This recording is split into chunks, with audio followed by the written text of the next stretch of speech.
Quando se fala de terror, acredito que muitos tiveram suas primeiras experiências com o medo ao ler ou ver algo sobre o folclore brasileiro.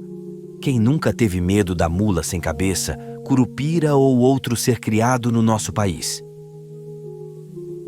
Mas algo que me fez sentir uma nova forma de medo foi a primeira experiência com o terror japonês. A forma como as suas lendas e os seus filmes contam a história e apresentam o terror são excelentes para provocar calafrios nos estrangeiros. Nesse vídeo vou falar um pouco sobre a minha visão diante da forma com que os japoneses interpretam e usam o terror de formas diferentes.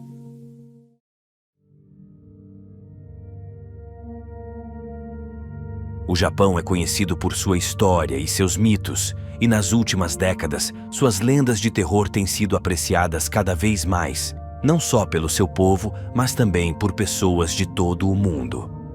Desde tempos antigos, essas histórias têm sido passadas de geração em geração, deixando sempre a sua própria marca do terror. Os japoneses passaram por grandes conflitos e catástrofes durante sua história, e é perceptível toda a influência dessas questões nas suas lendas. Muitas histórias de terror japonesas envolvem elementos sobrenaturais, como fantasmas, os yurei, espíritos vingativos ou criaturas místicas do folclore japonês, como os yokai.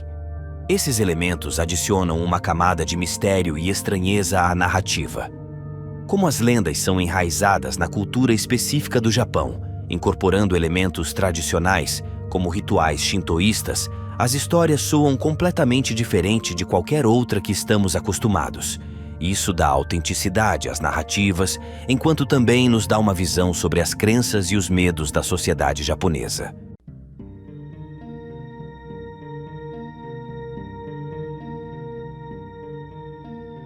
O peso da sociedade japonesa, que preza pela conformidade, respeito pela autoridade e forte conexão com o passado, influencia profundamente as lendas de terror do país. No Japão, há uma grande pressão social para se encaixar e seguir as normas estabelecidas, honrar o nome da família e ser o mais disciplinado possível. Isso pode levar ao isolamento e à solidão, especialmente para aqueles que não conseguem se adaptar. Muitas lendas de terror japonesas exploram esse tema, como o espírito solitário que busca companhia ou vingança devido ao seu isolamento em vida. Também há lendas sobre pessoas que não suportaram a rigidez da vida japonesa, como exemplo, fantasmas de mulheres e homens que morreram em circunstâncias trágicas devido à pressão social ou expectativas altas não cumpridas.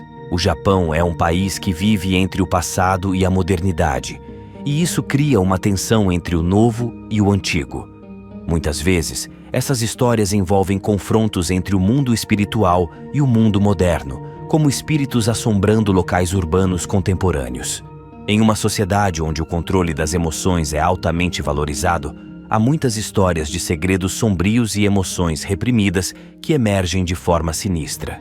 Esses são apenas alguns exemplos de como o peso da hierarquia japonesa influencia as lendas de terror do país, que muitas vezes servem como um meio de explorar e expressar os medos e ansiedades enraizados na cultura e nas histórias japonesas.